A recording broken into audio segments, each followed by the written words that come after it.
ನಮಸ್ತೆ ಆಂಟಿ. ನಮಸ್ತೆ. ಇವತ್ತು ಅಮ್ಮಾಸ್ ಮ್ಯಾಜಿಕ್ ಪಾಟಲ್ಲಿ ಏನು ಮಾಡ್ತಾ ಇದ್ದೀವಿ? ಇವತ್ತು ಮಶ್ರೂಮ್ ಗ್ರೇವಿ ಮಾಡೋಣ. Hotel style mushroom gravy. Oh very nice aunty. ಏನೇನು ತೊಗೊಂಡಿದ್ದೀರಾ? ಮಶ್ರೂಮ್ ಒಂದು ಪ್ಯಾಕೆಟು. ಹಾಂ, ಓಕೆ 2 ಟೊಮೆಟೊ, ಓಕೆ ಒಂದೇ ಈರುಳ್ಳಿ, ಓಕೆ ಸ್ವಲ್ಪ ಕ್ಯಾಶ್ಯೂಸ್, ಸ್ವಲ್ಪ ಎಣ್ಣೆ ಹಾಕ್ಕೊಳ್ತಾ ಇದ್ದೀನಿ. ಫ್ರೈ ಮಾಡ್ಕೊಳ್ಬೇಕು. ಇದಾಗಿದೆ. ಫ್ರೈ ಆದಮೇಲೆ ನಾವು ಇದನ್ನು ತೆಗೆದಿಟ್ಕೊಂಡ್ಬಿಡೋಣ. ಅದೇ ಬಾಣಲಿಗೆ ಒಂದು ಸ್ವಲ್ಪ ಎಣ್ಣೆ ಹಾಕ್ಕೊಳ್ಳೋಣ. ಸ್ವಲ್ಪ ಜೀರಿಗೆ ರುಬ್ಕೊಂಡಿದ್ವು ಅದು ಹಾಕೋಣ. ಇದು ಸ್ವಲ್ಪ ಹಸಿ ವಾಸನೆವರೆಗೂ ಹೋಗ್ಬೇಕಿದು. ಓಕೆ, ಹಸಿ ವಾಸನೆವರೆಗೂ ಬಾಡಿಸ್ಕೊಬೇಕಿದು. ಬೇಯುವಾಗ ಕ್ರೀಮಿಯಾಗಿ ಬರ್ತಾ ಇದೆಯಲ್ಲ, ಎಣ್ಣೆ ಎಲ್ಲ ಮೇಲೆ ಬರುತ್ತೆ, ಕ್ರೀಮಿಯಾಗಿರುತ್ತೆ. ಸೊ ಅದು ಥಿಕ್ನೆಸ್ ಬಂದಾಗ ಗ್ರೇವಿ ತುಂಬ ಚೆನ್ನಾಗಿ ಬರುತ್ತೆ. ಮಶ್ರೂಮ್ ಎಲ್ಲ ಹಾಕಿದ್ಮೇಲೆ, ಎಲ್ಲ ಇಂಗ್ರೀಡಿಯೆಂಟ್ಸ್ ಎಲ್ಲ ಹಾಕಿದ್ಮೇಲೆ ಟೇಸ್ಟು ತುಂಬ ಚೆನ್ನಾಗಿರುತ್ತೆ.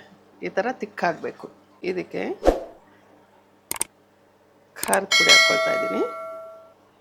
ಅಚ್ಚ ಖಾರದ ಪುಡಿ ಎಷ್ಟು ಹಾಕಿದ್ರೆ? 1 ಟೀ ಸ್ಪೂನ್, ಅರ್ಧ ಟೀ ಸ್ಪೂನಷ್ಟು ಗರಂ ಮಸಾಲ. ಇದು ಕಿಚನ್ ಕಿಂಗ್ ಮಸಾಲ ಅಂತ. ಇದು 1.5 ಸ್ಪೂನಷ್ಟು ಹಾಕ್ಕೊಳ್ತಾ ಇದ್ದೀನಿ.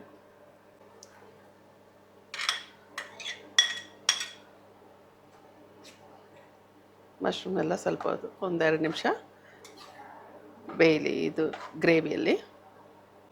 ರುಚಿಗೆ ತಕ್ಕಷ್ಟು ಉಪ್ಪು ಹಾಕ್ಕೊಳ್ಳೋಣ. ಗಮ್ಮಂತ ಇದೆ ಆಂಟಿ. ಮಸಾಲೆದಾರ್ ಮಶ್ರೂಮ್ ಗ್ರೇವಿ ಈ ಥರ ಮಾಡಿಕೊಂಡು ಕೊತ್ತಂಬರಿ ಗಾರ್ನಿಷ್ ಮಾಡ್ಕೊಳ್ಳೋಣ.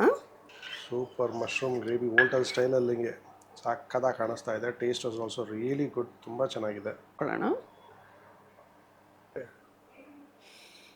ವಾವ್, ಸ್ಮೆಲ್ ಎಷ್ಟು ಚೆನ್ನಾಗಿದೆ. ಇನ್ನು ಬಾಯಲ್ಲಿ ನೀರು ಊರ್ತಾ ಇದೆ. ಯಾವಾಗ ತಿನ್ನೋಣ ಅನ್ನಿಸ್ತಾ ಇದೆ. ನೀವು ಮನೇಲಿ ಮಾಡಿಕೊಂಡು ತಿನ್ನಿ, ಕಮೆಂಟ್ ಮಾಡಿ, ಹೇಗಿದೆ ಅಂತ ತಿಳಿಸಿ. ದಯವಿಟ್ಟು ಸಬ್ಸ್ಕ್ರೈಬ್ ಮಾಡಿ. Thank you.